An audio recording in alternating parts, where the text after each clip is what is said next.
Hi everyone, Jim here. Well, it's been a couple of weeks since I did my last video. Time just flew, and I have no excuse not doing a video. But I'd like to thank everybody for the response for my top 10 hard-boiled mystery video that I did. You know, you get a little rusty. It's like I said, it's been a couple of weeks, so you get a little rusty trying to jump back in and doing a video again, which is too bad. But what I want to do, just to kind of ease into it, I'm going to do a book haul. I've got a lot of books to show you, so I thought kind of the easiest thing to do for another video is just do a book haul. So I'm gonna do that, and I'll get started on it right away because we have quite a few to get through. So I'm gonna start with Wilbur Smith. Now, Wilbur Smith was recommended to me by Cliff from over at Cliff's Dark Gems. Now, Wilbur Smith was a South African author, and he wrote thrillers. So I was kind of happy to find these pan books. They're in really good condition, and this one is The Eye of the Tiger. And then I have Shout at the Devil, and I love these painted covers. And I have, the third one I have is The Dark of the Sun. Now, you might remember, if you watch one of my other videos, I have another Wilbur Smith. I think it was called The Lion in Winter. I could be wrong about that, but it was just another beautiful pan edition. So I'm getting quite a few of these, and I'm probably gonna read him very soon because I'm excited to get into that author. I hear he's really good, and as I said, Cliff recommended him highly. So now, next one is Larry McMurtry's Sin Killer. Now, this is #1 in the Barry Bender series. Now, I had the opportunity to buy a collected edition of the entire, of all the books. I forget how many there were, but I passed it up, and now I'm kicking myself. But this is part 1 of the series, so I'm going to keep an eye out for the rest of them. And Larry McMurtry, of course, I mean, if you've read Lonesome Dove or any of the Lonesome Dove books, you know he's a great writer, and Lonesome Dove is one of the best written westerns of all time. So I was happy to get that one. I've got my eye out for more of them. Now, this one was interesting. I couldn't really pass this up. This is a Harlequin book, and it's called Delectably Undone. But it's got 5 short stories in it, and I can't resist a good short story. But this is historical Harlequin historicals, and they're just what you would think they would be. They're erotic stories done as Harlequin historicals. So, and that's a great cover. And those are the authors right there: Elizabeth Rolls, Michelle Willingham, Marguerite Kay, Ashley Radcliffe, and Bronwyn Scott. So I'm kind of curious to get into them, and I'm sure they're very good stories. And it's a great cover, so I was very happy to find that one.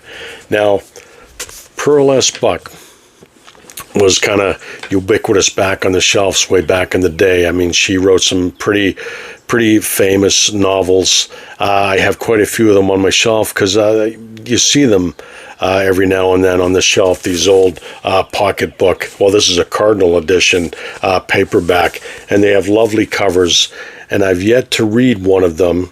And I probably should, because I hear good things about her. And as I said, she's written some pretty famous novels. And this one is called Peony. And yeah, it's an old paperback. It's not in the greatest shape. Looks like the cover's coming off. Somebody's glued it. I think there's another book I'm going to show you where they did the same thing. But, you know, it might be worth a read. Oh, there's something in this one, a boarding pass. Boarding pass for the Hamilton Harbor Queen, 2009. You never know what you're going to find in these books. So now I've got a couple of westerns. I've got a Ralph Compton, part of his Trail series. This is California Trail, and there was quite a few in the series. You can see them all there. and they each dealt with a different cattle trail through the United States. Now I've got most of them. I still have a few of them I have to get, but yeah, those are fun books. And Ralph Compton is a good Western writer. I mean, if you're looking for a good Western, you can't go wrong if you pick up a Ralph Compton, especially from the Trail series. They're a lot of fun. And this one is more of a vintage Western. I've never heard of this author, Peter Dawson. And this is The Texas Slicks. And this deals with, well, a cattle war, I assume. In Texas, mavericks belonged to anybody who could slap a brand on them. But a man needed guts and guns to do it. And that's just a lovely cover. I love these old vintage Western paperback covers, and that's a good one. So I was happy to get that one, and that's a Bantam book. Bantam was the one who published all the Louis L'Amour books later on in his life. Now these next three are Gothic romance. Now a few of you have commented when I've shown them before, and you enjoy these a lot. So this one is The Devil of the Stairs by Pat Root. Now this is a Lancer gilt-edged Gothic with that lovely cover. Now this is the one I think the cover was coming away and somebody re-glued it, but it's still together, and you know, it should hold up to a read. But that's just a lovely cover. I love those Gothic romance covers. They're just great. And here we have a Phyllis A. Whitney. This is a Crest book. This is called Black Amber. And look at that artwork there. Lovely artwork on these books. I just love those, and I'm getting quite a few of them now. And this is a Mary Stewart, Madam, Will You Talk, by Mary Stewart. And with that lovely artwork. And that's another Crest book. Oh, that's a Crest book, a Fawcett Crest book. Yeah, so it's a romantic chiller in the finest tradition of great suspense classics. So that's a good one. Now this one here, really good condition, but this book here is from 1973, and it's been compared to James Dickey's Deliverance. Now the premise for this is some buddies go hunting. They're out in the wilderness, and they come across another group across the river, and one of those men just decide all of a sudden to just point his rifle at one of his buddies and shoot him in the head. And it starts, I'm not too sure what it starts, but it looks very intriguing. I'm not sure if the cover is really representative of the story, but yeah, it's an old one in really good condition by Douglas Fairbairn. And the blurb says, unusual, gripping, and menacing, the New York Times. And there's a bunch of blurbs on the back. So, yeah, that might be good. That might be kind of intriguing. I read Deliverance years ago, oddly enough, when I was going down to Florida with some buddies, and we were driving through Georgia, and that's when I was reading Deliverance. So there was a little bit of, verisimilitude going on there. The next two, I've got some Sue Grafton books. E is for Evidence. I haven't got a lot of these. I'd like to buy the whole series, and I'll just pick them up as I find them if they're in good shape. So, yeah, this is her Kinsey Milhone series. And of course, a lot of you may know that she never made it to the last letter of the alphabet, unfortunately. I think she made it to W, maybe. I forget, but maybe she made it to the second last one. I don't know. But yeah, E is for Evidence. I love this particular cover. And the next one I have is S is for Silence. And now we get into a couple of, I'm not sure if they're 80s or not, but psychological thrillers or horrors. This one's called Blood Harvest by Gary Gottsfeld. And this is from, that one's from 1990. So just a very cool cover, which is actually very similar to the other one I got with the eyes. This one's called Waiting by Frank M. Robinson, and it's got like a step back cover. I call it a die cut, but it's a step back cover, I think they're called, which is kind of cool. it doesn't, like this one has all blurbs on it, so it doesn't say much about what the story is about, but apparently it deals with, it says, suppose another species of human beings has been hiding on the planet for 35,000 years, waiting to take over. That's the intriguing premise behind the latest thriller by Frank M. Robinson, A Compelling Tale. So that, yeah, I kind of had to pick that one up. And that might be a lot of fun to read. I'm going to have to choose one of these books and start reading all these books that I'm picking up. But this one is a psychological thriller, apparently. And I don't know much about it, but it looked good, so I thought I'd pick it up. And this one, I've got a lot of these Pelican kind of historical reference books in my library. This is called London, the Unique City by Steen Eiler Rasmussen. And this is just a beautiful book. There's the man himself on the cover, on the back cover. It's got lots of photos throughout. And there's little artwork like that. And these are, I really like these, and I pick these up whenever I can, especially if it's anything to do with old London. But it talks about the architecture, the gardens, the landscaping, the squares, so that's just a nice book. And they hold up so well, these Pelicans. They're just well put together books, and they're beautiful books. So glad to have that one. Now these next three, I usually, when you're at the used bookstore, the thrift stores, I usually go to the thrift stores. You know, you'll see a book on occasion that's part of a trilogy, but the whole trilogy won't be there. You'll get, part 1 or part 3 or part 2 separately. But I was actually lucky enough to find the 3 volumes of the Avatar trilogy, Forgotten Realms series. And we have Shadow Dale, and these are by Richard Allinson.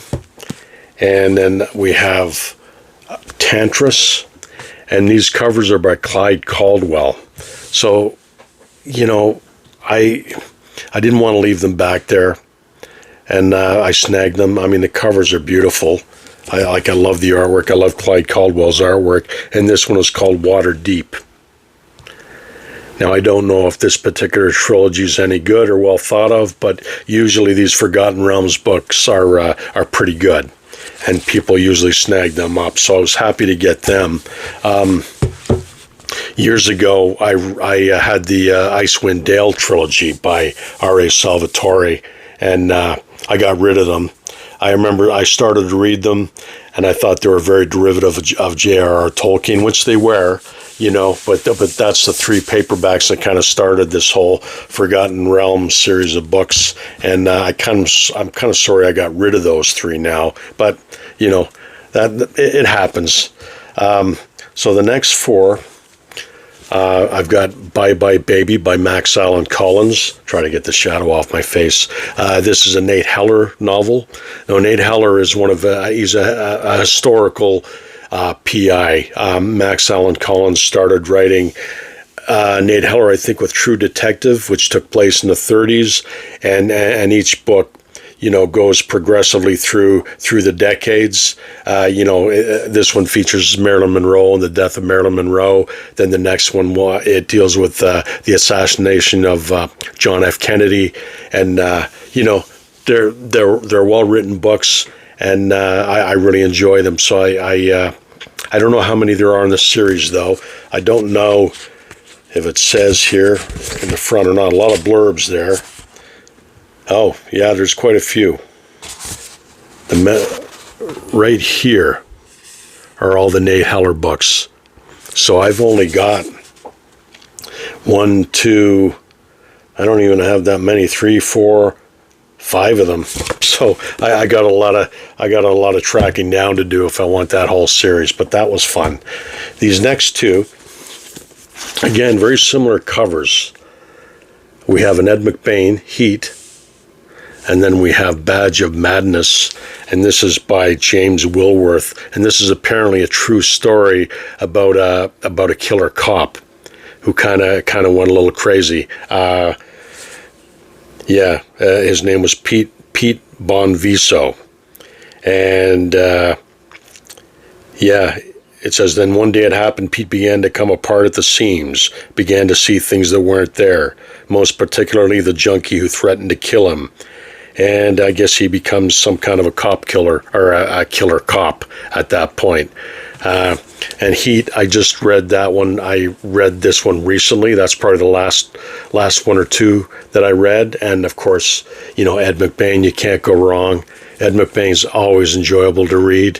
And this features Steve Carella, and Bert Kling, those two detectives. I mean, each book deals with different detectives in the 87th Precinct. So, always recommended, Ed McBain. These next two, Nick over at the Book Graveyard had a bit of a challenge. He said he liked my video about the Hardboiled mysteries, but he said that he's not one much for the big names. He enjoys the singular authors, maybe the one-shot wonders who wrote one PI novel, and then they're sweeping up as a janitor somewhere now, unknown to the greater reading universe. So I found these two. This one is called The Man Who Killed His Brother. And it says a novel by Reed Stevens, and it features a private eye. But his name is Mick Axbruder, a private eye. And he was, once he was hard-boiled, but after accidentally killing his brother, he's more like over-easy, sunny side down. So he killed his brother, and he's become an alcoholic. But it turns out that this isn't a one-shot wonder. It's not like this guy wrote this book and now he's cleaning toilets on the Siberian front somewhere. His real name is Stephen R. Donaldson, and he's the one who went on to write the Chronicles of Thomas Covenant. So he's doing pretty good. Or I don't know if he's still around. If he is, he's doing pretty good for himself. But this is a one-shot as far as I know. I don't think he wrote any more with this character. But that's just a great cover. And I'm kind of looking forward to reading that one. I might read this one very soon, actually. Very cool. And the last book I have, I was so happy to get this one. I actually got this one today, and I'd never heard of this guy or this author or this character, but this is California Thriller by Max Bird. And this is a Mike Haller mystery. And that's just a cool photo cover. And that guy who's portraying Mike Haller on the cover, he actually portrayed Mike Shane on some of the photo covers for the Mike Shane books, oddly enough. But but it turns out this isn't even a one-shot, because this is number one of a trilogy. So there was 3 of these altogether by Max Bird, and I'd never heard of them before. But the other 2 are called Flyaway Jill and Finder's Weepers. So again, 2 more I'm going to have to track down, and I'm really looking forward to reading this one. Really good shape. This particular edition is from 1981, and it's in perfect shape. That's always a good thing. So that's it for books. But today it was Free Comic Book Day, for those of you who don't know that. And I went and I lined up with a bunch of middle-aged white guys trying to get into the comic shop for when it opened, and I rushed in and I snagged my Conan comic, because last year I stay away from Free Comic Book Day because to me it's for kids. Free Comic Book Day is for kids, so I tend to stay away. And I stayed away last year, and I missed out on getting the free Conan comic. So I made sure today I lined up. I was one of the first ones in and snagged my Conan comic. And this is Scourge of the Serpent. And this probably begins the whole story arc that will take place over the upcoming year. And great cover by Robert De La Torre. And I'm looking forward to seeing what that story arc brings about. Jim Zub is the writer. He's doing a great job. And of course, I picked up the Savage Sword of Conan magazine, which is set aside for me with that iconic Joe Jusko cover. And this particular scene is from Robert E. Howard's story, Conan's story, A Witch Shall Be Born. But that's just like an incredible Joe Jusko cover. He's really been, he's just been excelling at doing these Conan covers and the Tarzan covers he did for ERB Incorporated. I haven't opened this up yet, so I really don't know. I don't know if that scene shows up in the book or not, but these magazines are great. So yeah, that's it.